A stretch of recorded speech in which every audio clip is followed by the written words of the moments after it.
દિયોદરના ભેંસણા ગામે સંત શ્રી સદારામ જીવદયા ટ્રસ્ટમાં સાધ્વી રમાબેને જન્માષ્ટમીના દિવસે પોતાનો દેહ છોડ્યો અને સતત એમની પડખે રહેનારા કપિરાજે શનિવારના દિવસે હનુમાન ભક્ત કપિરાજે દેહ છોડ્યો અને આ દેહ રમાબેનની વિરહની વેદનામાં છોડ્યો છે. કહેવાય છે કે અન્ન જળનો ત્યાગ કરી આજે કપિરાજ જ્યારે દેવલોક પામ્યા છે ત્યારે ઈશ્વરનું સર્જન અને મૂંગા પશુ કે પ્રાણીનો માનવ પ્રેમ આ વાતની સાક્ષી પૂરે છે. આ કરુણ દૃશ્ય બનાસનો એક નવો ઇતિહાસ બનશે.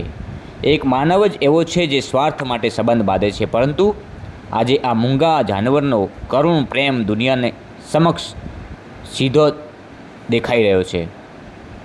ખૂબ જ કરુણતા, વિરહની વેદનામાં સતત 9 દિવસ સુધી આંસુ સાર્યા, અન્ન અને જળને ત્યાગ કર્યો અને આજે આખરે હનુમાન દાદાના દિવસે ખુદ હનુમાન દાદા એમને લેવા આવ્યા, ખુદ રામ લેવા આવ્યા.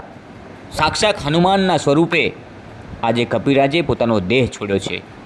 અને ફરીવાર કહેવાય છે કે રમાબેન અને આ કપિરાજનો આત્મીય બંધન, આત્મીય પ્રેમ દ્રશ્યોમાં જોઈ શકો છો. 9 દિવસ સુધી અન્ન જળ ત્યાગ કરી અને સતત રમાબેનની વિરહની વેદનામાં રડતા રહ્યા આ કપિરાજ અવગણની ધરાને ઉજાગર કરતું આ ઐતિહાસિક સ્થળ એટલે ભેંસાણ.